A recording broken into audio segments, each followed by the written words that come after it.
بھائی طارق صاحب کو اللہ تعالیٰ جزائے خیر عطا فرمائے.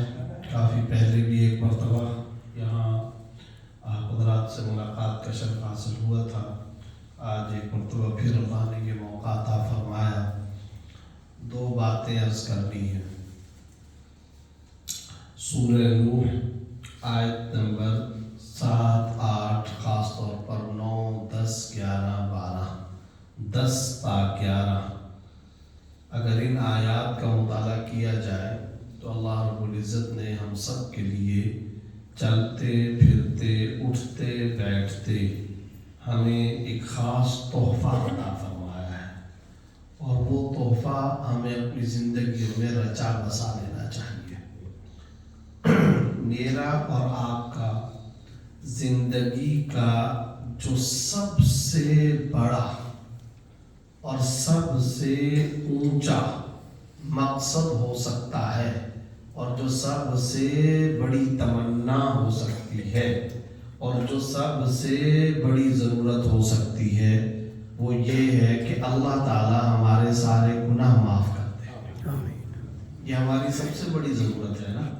روئے زمین پر اس سے بڑھ کر کے کسی مسلمان کی اور کوئی ضرورت نہیں ہو سکتی. کوئی آدمی شہید کیوں ہوتا ہے؟ اللہ سارے گناہ معاف کر دے. آپ اور ہم حج کیوں کرتے ہیں؟ اللہ سارے گناہ معاف کر دے. جہاد، تبلیغ، نماز، ابھی کیوں ہے نماز پڑھنے کے لیے؟ اللہ تعالیٰ ہمارے گناہ معاف کر دے. دعائیں کیوں مانگتے ہیں؟ اللہ گناہ معاف کر دے. صدقہ کیوں کرتے ہیں؟ اللہ گناہ معاف کر دے. جتنی بھی ایکٹیویٹیز ہیں دین اسلام کی راہ میں، اس کا ایک ہی سب سے بڑا مقصد، اور وہ کیا؟ اللہ ہمارے گناہ معاف کر دے. یہ ہے ہمارا سب سے بڑا مقصد. اب اللہ رب العزت سورہ نوح کی آیت نمبر 10 میں خود اس کا ایک نسخہ بیان فرما رہے ہیں.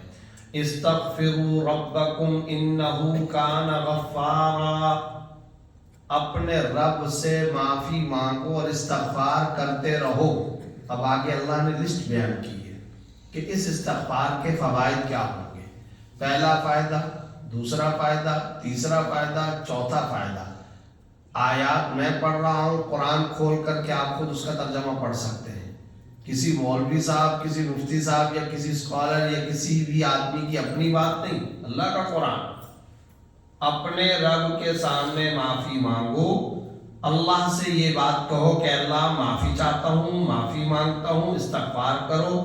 پہلا فائدہ اس کا یہ ہے انہو کان غفارا. بے شک اللہ رب العزت معاف کر دینے والا نہیں، بہت زیادہ معاف کرنے والا ہے. تو یہ پہلا فائدہ ہو گیا.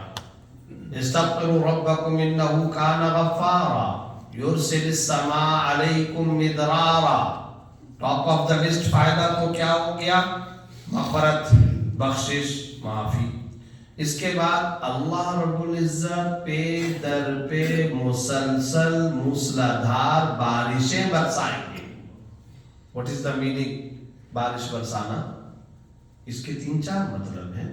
ایک مطلب اس کا یہ کہ باقاعدہ وہ جو پانی، وہ جو بارش وہ ہے.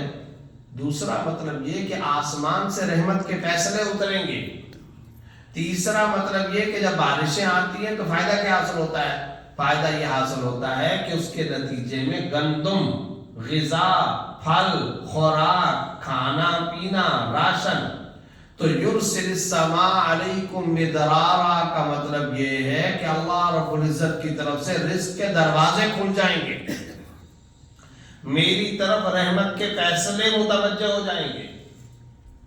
یرسل السماء علیکم مدرارا. اور پھر آگے مزید وضاحت سے 2 فائدے ہو گئے. تیسرا فائدہ نمبر 3 وَيُمْدِدْكُمْ بِأَمْوَالٍ. اور اللہ تمہاری مدد کرے گا مال کے ذریعے سے نہیں، اموال کے ذریعے سے. پروناؤن جمع، کئی قسموں کا مال اللہ تعالیٰ عطا کرے گا. وَيُمْدِدْكُمْ بِأَمْوَالٍ. اور اس کے بعد وَبَنِينَ. بہت سے لوگ کہتے ہیں دعا کرو، کوئی مزار پہ جا رہا ہے، کوئی تعویذ کے لیے، کوئی ڈاکٹر کے پاس، بیٹا نہیں ہے، نرینہ اولاد ہو جائے. وَبَنِينَ. استغفار کے نتیجے میں اللہ بیٹے عطا کرے گا. وَيُمْدِدْكُمْ بِأَمْوَالٍ وَبَنِينَ وَيَجْعَلْ لَكُمْ جَنَّاتٍ وَيَجْعَلْ لَكُمْ أَنْهَارًا. یہ سارے کے سارے فوائد اللہ رب العزت سورہ نوح آیت نمبر 10 تا 13 میں بیان فرما رہے ہیں۔ اس سے کیا بات پتہ چلی؟ اگر میں اور آپ اپنے گناہوں کی معافی چاہتے ہیں تو استغفار کریں، بیٹا چاہیے استغفار کرو، رزق چاہیے استغفار کرو، پیسہ چاہیے، مال چاہیے استغفار کرو۔ اب آپ کہیں گے کہ استغفار میں کر رہا ہوں، اس سے پیسے کیسے آئیں گے؟ یہ اب آپ کہہ دیں گے، یا آپ کو کسی کو، میرے کو، آپ کو سمجھ میں آوے کہ نہ آوے، اللہ نے یہ بات کہہ دی ہے۔ اور وَمَنْ أَحْسَنُ مِنَ اللَّهِ قِيلًا، اللہ سے زیادہ سچی بات کس کی ہو سکتی ہے؟ اللہ سے زیادہ درست بات کس کی ہو سکتی ہے؟ اللہ نے یہ کہہ دیا ہے۔ کسی کو شک ہے تو جا کر کے سورہ نوح کھول لے، اس کا ترجمہ پڑھ لے، ٹرانسلیشن نیچے جا کر کے دیکھ لے کہ کیا لکھا ہوا۔ یہ میرا اور آپ کا دماغ کا مینوفیکچرنگ، آپ کا یا میرا کوئی فالٹ ہو سکتا ہے۔ میرے دماغ میں بات نہیں آ رہی، سمجھ میں نہیں آ رہا کہ میں استغفار استغفر اللہ استغفر اللہ استغفر اللہ کہوں گا، پیسے کیسے آئیں گے؟ یہ میرے اور آپ کا دماغ کا فالٹ ہو سکتا ہے۔ اللہ کا قرآن یہی کہہ رہا ہے، خدا کا کلام یہی بول رہا ہے۔ ایک مجلس میں حضرت علی رضی اللہ تعالیٰ عنہ تشریف فرما تھے، تو ایسے کئی سارے لوگ بیٹھے ہوئے، تو ایک شخص آیا، اس نے کہا کہ امیر المومنین ہمارے علاقے میں قحط ہے اور بارشیں نہیں ہیں، جس کی وجہ سے فصلیں نہیں ہیں، جس کی وجہ سے خوراک نہیں ہے، تو ہم کیا کریں؟ تو حضرت علی رضی اللہ تعالیٰ نے فرمایا، جاؤ جا کر کے بستی والوں کو، اپنے ولیج والوں کو، اپنے علاقے والوں کو، اپنے محلے ٹاؤن علاقے والوں کو کہہ دو کہ اجتماعی طور پر استغفار کا اہتمام کریں۔ سب کے سب لوگ استغفر اللہ استغفر اللہ استغفر اللہ پڑھیں۔ وہ چلا گیا۔ کچھ دیر کے بعد ایک شخص آیا، اس نے کہا کہ امیر المومنین بہت مفلس آدمی ہوں، پیسے ویسے نہیں ہے، مال بالکل نہیں ہے، بہت غریب آدمی ہوں، رزق کی تنگی ہے، معاش کی تنگی ہے، روزگار نہیں ہے، پیسے نہیں ہے۔ فرمایا استغفار کا اہتمام کرو، کثرت کے ساتھ چلتے پھرتے اٹھتے بیٹھتے استغفار استغفار استغفار کا اہتمام کرو۔ وہ چلا گیا۔ کچھ دیر کے بعد ایک شخص آیا، اس نے کہا کہ امیر المومنین میرا مسئلہ یہ ہے کہ میری نرینہ اولاد نہیں ہے، میرے بیٹے نہیں ہیں۔ تو فرمایا کہ استغفار کا اہتمام کرو۔ جب وہ چلا گیا تو ایک شخص نے کہا کہ حضرت جو بارشوں کے لیے آیا اس کو بھی استغفار کا بولا، جو پیسے کے لیے آیا اس کو بھی استغفار کا بولا، جس کی اولاد نہیں اس کو بھی استغفار کا بولا۔ یہ کیا؟ حضرت علی رضی اللہ تعالیٰ نے یہی سورہ نوح کی آیات تلاوت کی اور نے فرمایا کہ جاؤ دیکھ لو اس کے اندر اللہ رب العزت کیا فرما رہے ہیں۔ یہی آیات تلاوت کی کہ اللہ فرما رہے ہیں میں گناہ بھی معاف کروں گا۔ پہلا دیکھیں کتنی عجیب بات ہے، پہلا فائدہ اللہ نے انہ کان غفارا فرمایا ہے۔ پہلا فائدہ یہ کہ گناہ معاف ہوں گے۔ اور یہ بات کیوں؟ بیٹے اتنے ضروری نہیں ہیں، پیسہ اتنا ضروری نہیں ہے، بارش اور مال اتنا ضروری نہیں ہے، جتنا یہ ضروری ہے کہ اللہ تعالی ہمارے گناہ معاف فرمائے اور اللہ ہماری بخشش اور مغفرت کر دے۔ سارے فرائض اور واجبات اور دینی ایکٹیویٹیز ایک مقصد کے پیچھے گھومتی ہیں۔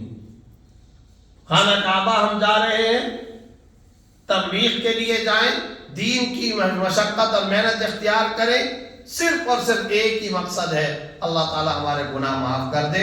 انہو کان غفارا، استغفار کے نتیجے میں ٹاپ آف دا لسٹ فائدہ یہی ہوگا۔ حضرت علی رضی اللہ تعالیٰ نے یہ آیات تلاوت کی۔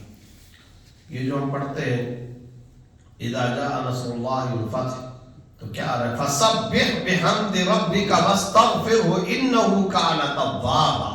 یہی بات، اپنے رب کے نام کی تسبیح پڑھو، واستغفرہ، اور اس اللہ سے اپنے گناہوں کی معافی مانگو۔ آگے کیا جملہ آ رہا ہے اس استغفار کے نتیجے میں؟ انہ کان توابا، بے شک اللہ توبہ قبول کرنے والا ہے۔ استغفر لذنبک وللمؤمنین والمؤمنات، اپنے لیے اور مومنین اور مومنات کے لیے استغفار کا اہتمام کیجئے۔ اے محمد صلی اللہ علیہ وسلم، نبی صلی اللہ علیہ وسلم نے حضرت امی جان عائشہ رضی اللہ تعالیٰ عنہ سے فرمایا میں ایک دن میں 70 مرتبہ استغفار کرتا ہوں۔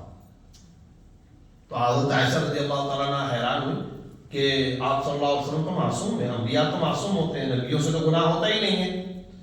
تو تو آپ بھی استغفار اتنی زیادہ کثرت سے کرتے ہیں. تو آپ صلی اللہ علیہ وسلم نے فرمایا افلا اکون عبدا شکورا، کیا میں اللہ کا شکر گزار بندہ نہ بنوں؟ اس روایت کے اندر ایک اور بات پتہ چل گئی، سب سے زیادہ شکر ادا کرنے کا طریقہ بھی یہ ہے استغفار کا اہتمام کیا جائے. آپ صلی اللہ علیہ وسلم فرما رہے افلا اکون عبدا شکورا، کیا میں اللہ کا شکر گزار بندہ نہ بنوں؟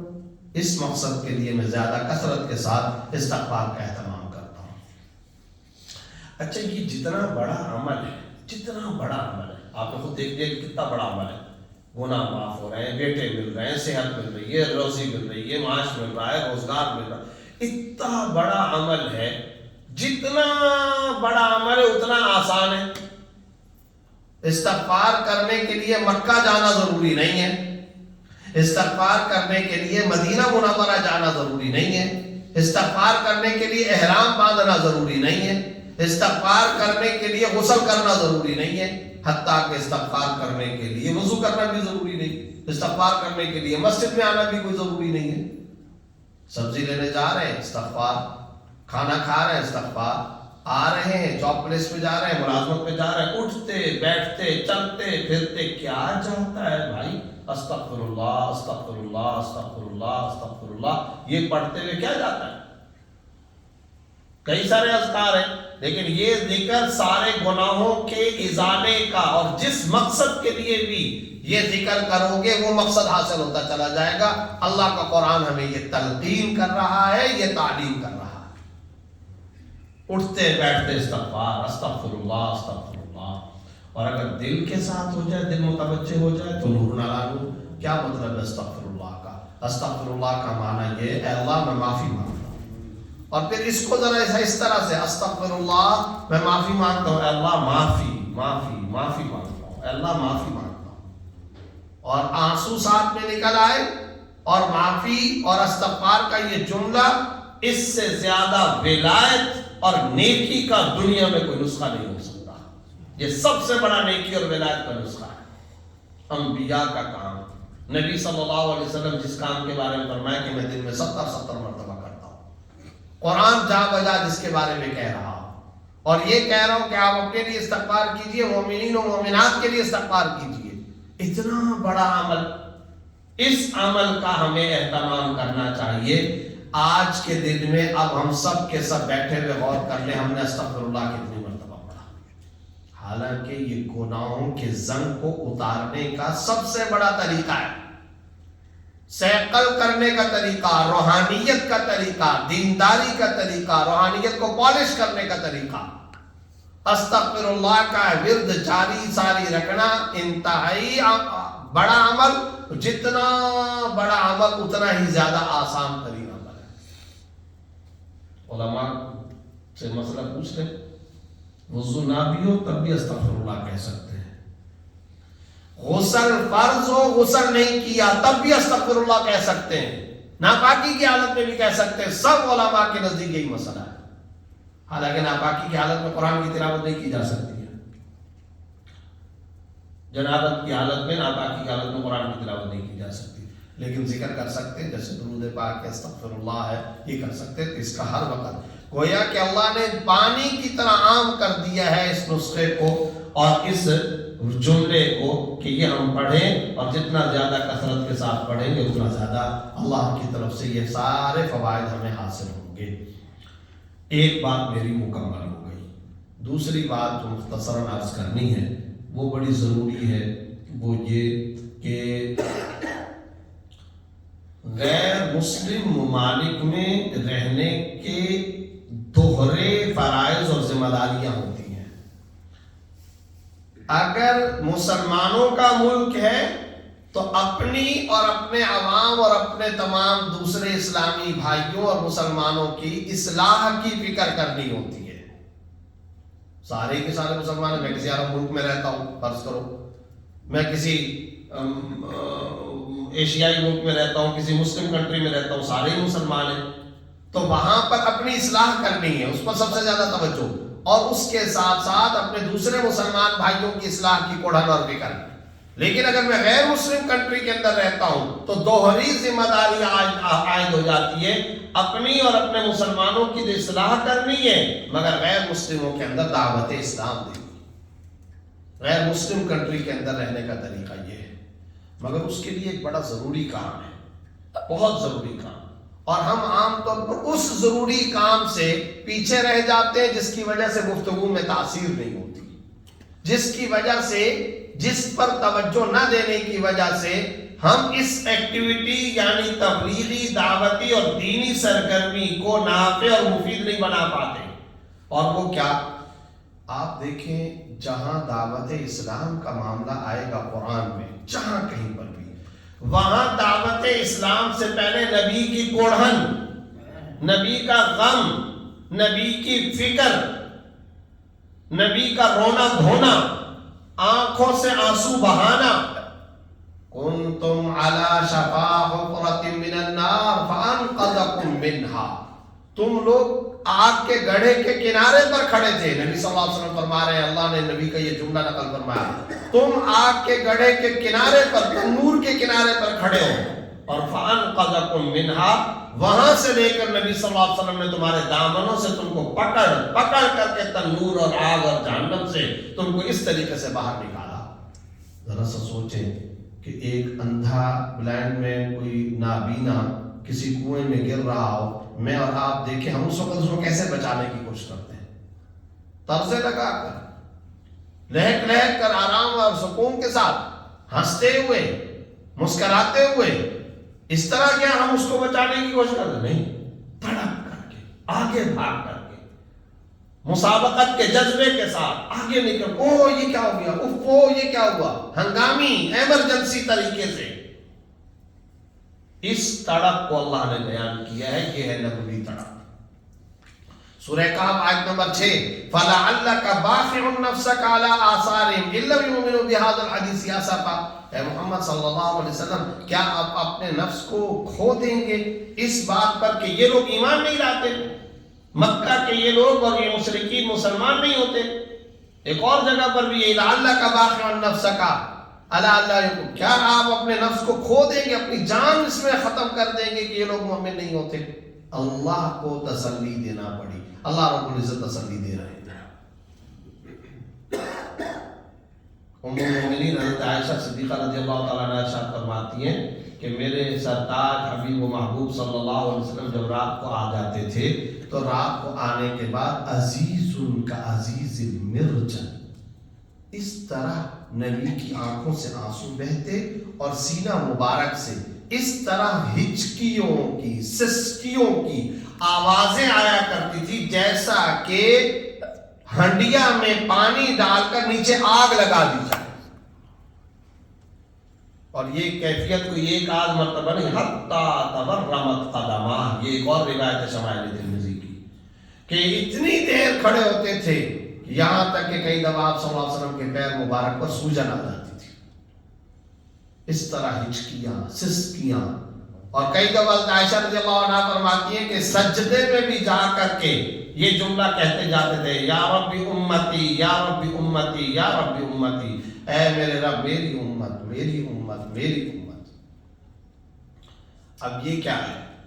تبلیغ تو ہے، نبی کی تبلیغ، مگر وہ تبلیغ بھرے پیٹوں نہیں، اس کے پیچھے رونا ہے۔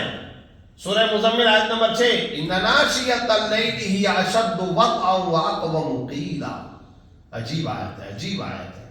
بے شک راتوں کا جاگنا صبح کے وقت میں خواہشات کو دبانے اور گفتگو میں تاثیر پیدا کرنے کا ذریعہ ہے۔ یہ جو صبح کے وقت میں کوئی بندہ گفتگو کرتا ہے اللہ والا، اور اس کی گفتگو میں اثر ہوتا ہے، تاثیر ہوتی ہے، وہ ایفیکٹو ٹاکس ہوتی ہے، تو وہ اس لیے نہیں ہوتی کہ اس کا کوئی اپنا کوئی کمال ہے، وہ اس لیے اس کی گفتگو، اس کی ٹاکس کے اندر تاثیر اس لیے ہوتی ہے کہ وہ رات کو اللہ کے سامنے روتا رہا ہے، جاگتا رہا۔ ان ناشیۃ اللیل، بے شک راتوں کا جاگنا۔ اب یہ قرآن جا بجا بتا رہا ہے، نبی کا راتوں کو جاگنا، راتوں کا رونا، اور اس حد تک کہ اپنے نفس کو گویا کہ ختم کر دیں گے۔ دو مرتبہ اللہ رب العزت نے یہی آیات لعلک باخع نفسک، کہ کیا آپ اپنے آپ کو ختم کر دیں گے ان کے پیچھے؟ یہ اللہ رب العزت نے اتاری۔ اب سوال یہ پیدا ہوتا ہے کہ میں اور آپ یہاں غیر مسلم ملک میں رہ رہے ہیں، اپنے پڑوسیوں کے لیے، جہاں جاب کرتے ہیں وہاں پر جاب کرنے والے دوسرے افراد کے لیے، اپنے گھر کے آس پاس ہمسایوں کے لیے، کیا ہمارے اندر نبوی کوڑھن کا یہ جذبہ ہے؟ بس اس نقطے پہ غور کر لیجیے۔ آپ نبوی میسنجر ہیں، آپ یہاں پر نبی صلی اللہ علیہ وسلم کے قاصد اور ایلچی ہیں، آپ اسلام کے نمائندے ہیں، آپ دین کے سفیر ہیں، آپ ریپرزینٹیٹیو ہیں یہاں پر اسلام کے۔ میری آل اولاد کی دینی تربیت ہو جائے، کیا یہ والی نبی کی کوڑھن ہے؟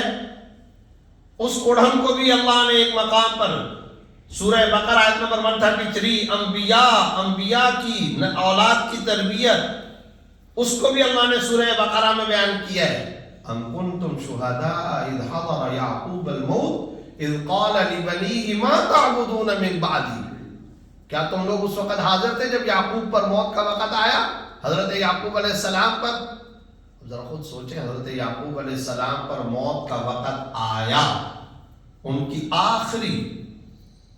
آخری نزع کی کیفیت کا نقشہ منظر کشی اللہ رب العزت سورہ بقرہ کی آیت نمبر 133 کے اندر کھینچ رہے ہیں۔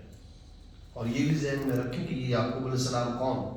خود پیغمبر ہے، بیٹا یوسف علیہ السلام پیغمبر ہے، اسحاق علیہ السلام پیغمبر ہے، اسماعیل علیہ السلام پیغمبر ہیں، ابراہیم علیہ السلام پیغمبر ہیں، یہ پورے کا پورا خانوادہ پیغمبروں کا ہے، سب کو معلوم ہے نا، پیغمبروں کی فیملی ہے۔ اور اللہ رب العزت نقشہ کیا کھینچ رہے ہیں؟ نقشہ یہ کھینچ رہے ہیں کہ جس وقت ان کی موت کا وقت آیا تو چاروں طرف نواسے نواسیاں، پوتے پوتیاں، بیٹے بیٹیاں، وہ اس ڈیتھ بیڈ کے آس پاس کھڑے ہیں۔ اس دوران میں یعقوب علیہ السلام نے آنکھیں کھولی ہیں اور آنکھ کھول کر کے یہ جملہ ادا کیا ہے جس کو اللہ نے اس آیت کے اندر بیان کیا، اچھا میں تو جا رہا ہوں، ما تعبدون من بعدی، بس مجھے اتنا بتا دو میرے مرنے کے بعد تم کس کی عبادت کرو گے، میرے جانے کے بعد تم کس کی پرستش کرو گے؟ اب یہ سارے کے سارے بیٹے بیٹیاں پوتے پوتیاں انہوں نے کہا قالوا نعبد الہک و الہ آبائی ابراہیم و اسماعیل و اسحاق الہا واحدا ونحن له مسلمون۔ ان سب نے پکار کر کے بیک آواز جواب دیا، اور وہ جواب یہ کہ ہم اللہ کی عبادت کریں گے، وہی اللہ جو وحدہ لا شریک ہے، جو آپ کا الہ ہے، الہ کا و الہ آبائک، اور آپ کے آبا و اجداد، ابراہیم کا الہ ہے، اسماعیل کا الہ ہے، اسحاق کا الہ ہے، الہ واحدہ، اور ان سب کا معبود اور معبود حقیقی ایک ہی ہے۔ ہم اسی کے عبادت گزار، اسی کے اطاعت شعار بن کر کے زندگی گزارنے کا پرومس کرتے ہیں، وعدہ کرتے ہیں۔ یہ آخری جملہ ہے یعقوب علیہ السلام۔ اب آپ سوچتے ہوں گے کہ ہماری اولاد تو بہت اچھی ہے، ہم نے بڑی دینی تربیت کر لی ہے، تو آپ جتنی بھی اچھے ہو جائیں اور جتنی بھی اچھی تربیت کریں نا، یعقوب علیہ السلام سے اچھی تربیت کوئی نہیں کر سکتا، پیغمبروں سے زیادہ اچھی تربیت دنیا میں کوئی نہیں کر سکتا۔ وہ اپنی اولاد کی یہ کوڑھن دنیا سے لے گئے۔ فیملی کس کی ہے؟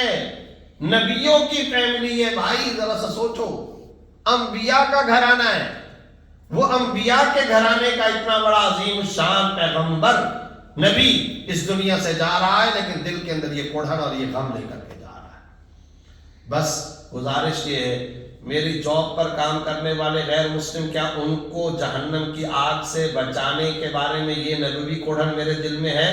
اس کا جائزہ ہم سب کو لینا چاہیے۔ پڑوس کے بارے میں، یہاں پر رہنے والے دوسرے افراد کے بارے میں، آپ سمجھتے ہیں نا کہ جنت سب سے اعلیٰ چیز ہے، تو یہ پیراڈائز اور جنت ان کو بھی مل جائے، میں بھی جہنم سے بچوں، وہ بھی جہنم سے بچ جائیں، ان کے ملک میں میں رہ کر کے سب کچھ حاصل کر رہا ہوں، میں بھی ان کو اعلیٰ درجے کی نعمت دے دوں، یہ بھی جنتوں کے سزاوار اور مستحق بن جائیں، اور میری آل اولاد کے اگلی سے اگلی نسل، آج کی نسل کے اندر میں یہ مناظر دیکھ رہا ہوں تو 4 نسلوں کے بعد کیا ہونے والا ہے؟ کہیں ایسا تو نہیں ہوگا جیسے آج ہم قصے، اسٹوریاں، کہانیاں سنتے ہیں، بھئی یہ فلانا آدمی، وہ اس کے آبا و اجداد تو بڑے اللہ والے تھے، پتہ چلا کہ آج وہ لبرل ہے، سیکولر ہے، دین دشمن ہے، تو کل کو ہماری قبروں میں چلے جانے کے بعد ہمارے نسلوں کے بارے میں تو یہ نہیں کہا جائے گا۔ یہ ہے اصل بات۔ یہ ہے اصل کوڑھن، یہ ہے اصل غم، یہ ہے اصل فکر. یہ فکر پیدا کرنے کی ضرورت ہے. ہم بعض اوقات تبلیغ کرتے ہیں، تبلیغ ہوتی ہے، مگر پیچھے اس کی بیک پر راتوں کا یہ دھونا، یہ گڑگڑانا، یہ رقت، یہ اللہ کے سامنے فکر مندی. اور یہ فکر مندی اس کا بھی نقشہ کھینچا ہے، اس کا بھی نقشہ کھینچا ہے. ربی انی دعوت قومی لیلا و نہارا. حضرت نوح علیہ السلام کہتے ہیں اے میرے رب، میں نے اپنی قوم کو صبح شام دعوت دی ہے. فلم یزدہم دعائی الا فرارا. میں جب بھی ان کو دعوت دیتا ہوں یہ بھاگتے ہیں مجھ سے. اب یہ مکالمہ ہو رہا ہے نوح علیہ السلام کا اور رب کا. انی کلما دعوتہم لتغفر لہم جعلوا اصابعہم فی آذانہم واستغشوا ثیابہم واصروا واستکبروا استکبارا. اے اللہ، یہ ایسے لوگ ہیں، میں جب بھی ان کو دعوت دیتا ہوں یہ اپنے کانوں کے اندر انگلیاں ڈال لیتے ہیں. یہ ایسے لوگ ہیں، میں ان کو دعوت دیتا ہوں یہ کپڑا اپنے اوپر ڈال لیتے ہیں اور یہ تکبر کا اظہار کرتے ہیں. اب دیکھیں یہ کیا غم ہے، کس غم کا اظہار نوح علیہ السلام اپنے اللہ کے سامنے کر رہے ہیں. اے اللہ، میں نے ان کو صبح دعوت دی، میں نے ان کو رات کو دعوت دی، دن کے اجالوں میں دعوت دی، رات کی تاریکیوں میں دعوت دی، یہ نہیں مانتے. یہ ہے اصل کوڑھن، یہ ہے اصل غم. اس غم کو اپنی اہلیہ سے شیئر کیجئے، اس غم کو اپنی بیٹیوں سے شیئر کیجئے، ڈائننگ ٹیبل پر اپنی اولاد کے سامنے یہ غم پیش کیجئے. کھانا نہیں ہے اس کی فکر، ملازمت کی فکر، پیسوں کی فکر، لباس کی فکر، پلاٹ کی فکر، یہ فکر تو ہمارے اندر ہے، مگر یہ جو اصل ریئل حقیقی فکر ہے یہ کتنی ہے ہمارے اندر. اس خاص طور پر اس پوائنٹ کے اوپر ہم سب کو متوجہ ہونا چاہیے. اور یہ وہ فکر ہے جو دلوں کو جھنجھوڑے اور یہ کوڑھن پیدا کروائے. اور میں معذرت کے ساتھ یہ بات کہنا چاہتا ہوں، کوئی فتویٰ نہیں لگا رہا ہوں. ایک غیر مسلم ملک کے اندر مسلمان داعی اسلام بن کر کے رہتا ہے، یہی اس کے شایان نشان ہے. مسلمان کے شایان نشان تو یہ نہیں کہ چند ٹکے پیسوں کے لیے ہم کسی ملک میں جا کر کے مستقل رہیں. اور اگر ہم یہی کر لیا کہ چند ٹکے پیسے تو آ گئے لیکن اولاد ہمارے ہاتھ سے نکل گئی اور وہ دین سے فارغ ہو گئی، تو پھر یاد رکھیں کہ یہ انتہا درجے کا زندگی کا سخت ترین بلنڈر ہوگا اور ایک ایسا سودا ہوگا جو ہم نے انتہائی خسارے والا کیا ہے، نقصان و تاوان والا کیا ہے. یہ وہ ہم نے سودا کیا ہوگا اور ہماری زندگی کی سب سے بڑی غلطی ہوگی. اللہ نہ کرے کہ پھر جو ایک ٹائم آیا تھا اسپانیہ میں، اسپین میں اڑا کر کے پھینک دیا، کیونکہ یہ قرآن کا واضح طور پر دستور ہے، کوئی مسلم طبقہ، کوئی قوم کسی ملک میں جائے اور وہاں جا کر وہاں سے لے تو صحیح مگر ان کو دے کچھ نہیں، تو ایک ٹائم آتا ہے کہ وہاں کے مقامی لوگ کھڑے ہو کر ان کو اٹھا کے باہر پھینک دیتے. یوگنڈا کی تاریخ کا مطالعہ کر لیجیے، اسپین کی تاریخ کا جا کر کے مطالعہ کر لیجیے. پھر جو مسلمانوں کے مناظر آتے ہیں وہ دونوں گھٹنوں کے درمیان میں سر دے کر کے آنسوؤں سے رویا کرتے مگر پھر کچھ بنتا نہیں ہے. آج اللہ نے ہمیں موقع عطا فرمایا ہے، اس موقع کو غنیمت سمجھتے ہوئے اس حوالے سے مشاورتی حلقے ہونے چاہیے. اور مساجد کے حوالے سے رکعتوں کی حد تک مسجدوں کو بنا لینا یہ بالکل نامناسب ہے. اصلاحی بیانات کے سلسلے ہونے چاہیے، کمپین چلانی چاہیے اس بات کی کوئی ایک مسجد ایسی نہ ہو جہاں درس قرآن کا اہتمام نہ ہو. انگلش کے اندر ہونا چاہیے، اسکولوں کے بچوں کے حلقے الگ سے لگنے چاہیے، ٹی پارٹی ہونی چاہیے.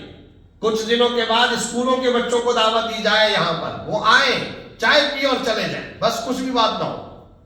پھر ان کو قریب کیا جائے، پھر قریب کیا جائے، پھر قریب کیا جائے. آپ کی آل اولاد ہے بھائی، وہ ان اسکولوں کے بچوں کو قریب کیا جائے، یونیورسٹی کے اسٹوڈنٹس کو قریب کیا جائے، کالجوں کے طلبہ کو قریب کیا جائے، ان کو بولنے کی آزادی دی جائے، وہ اپنا اظہار معافی ضمیر کریں، ان کا اکرام کیا جائے. اس سلسلے میں اسی مسجد کے اندر بیٹھ کر کے مشاورتی حلقے ہونے چاہیے، خواتین کے اصلاحی بیانات ہونے چاہیے، کوسچن آنسر کی نشستیں ہونی چاہیے، اور اسی طریقے سے دسترخوان کا اہتمام ہونا چاہیے. بے روزگار جتنے ہیں ان کے روزگار کی فکر مسجد سے ہونی چاہیے. جو مسلمان نوجوان یہاں آ گیا اس کے روزگار کی فکر مسجد سے ہونی چاہیے. آپ سوچیں گے کہ یہ کیسی بات کر رہے ہیں مولوی صاحب، بھائی وہ کیا کام کرتا ہے کیا نہیں کرتا، مسجد کے سے کیا تعلق ہے. بخاری کی 3 حدیث ام المومنین حضرت خدیجہ نبی کا تعارف کروا رہی ہیں. نبی کا تعارف اور بیوی سے زیادہ شوہر کا تعارف کوئی نہیں کرا سکتا. حضرت خدیجہ سے بہتر نبی کا کوئی تعارف نہیں کرا سکتا. 10 باتوں کی شہادت دی ہے. انت تصل الرحم، تقسم المعدوم، تحمل الکل، تقری الضیف، تعین علی نوائب الحق.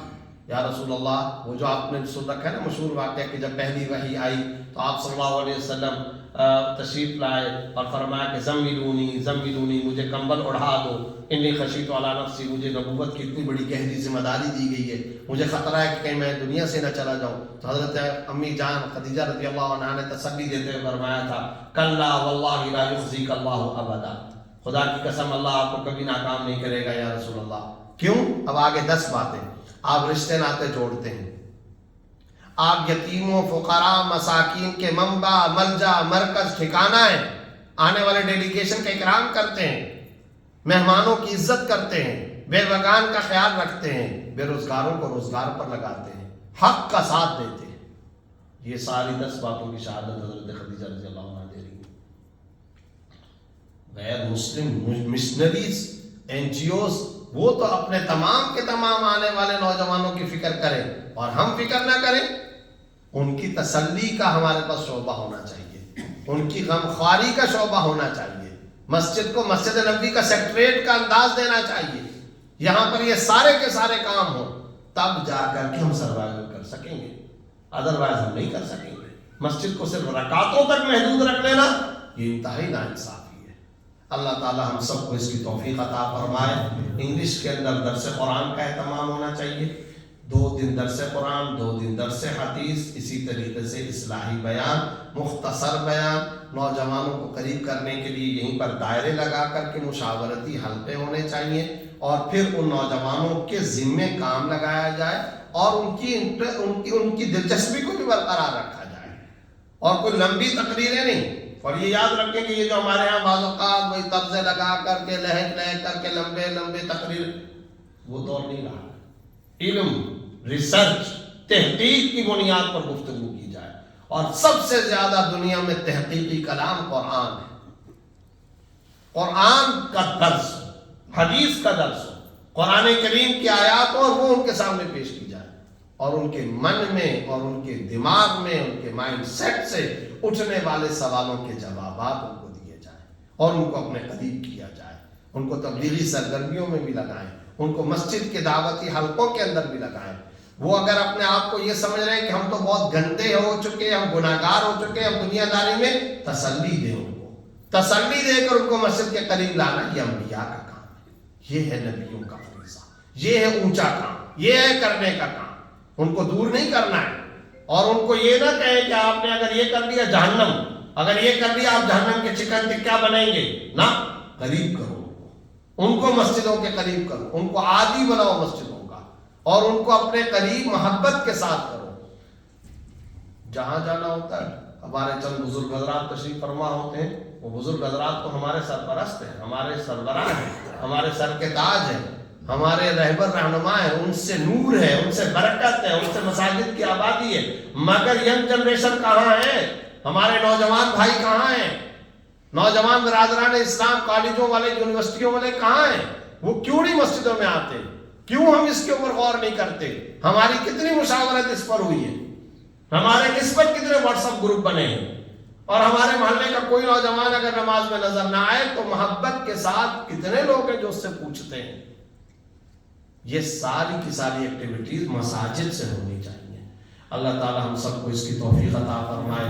میں بھائی طارق صاحب کا ایک مرتبہ پھر شکریہ ادا کرتا ہوں کہ انہوں نے ایک مرتبہ پھر آپ حضرات سے ملاقات کا یہ موقع عطا فرمایا. اللہ رب العزت اس مسجد کو دن دگنی رات چوگنی ترقی عطا فرمائے. اسے پورے لندن کے لیے، انگلینڈ، برطانیہ، یورپ اور سب کے لیے دین کے مرکز کے طور پر قبول فرمائے. آخر دعوانا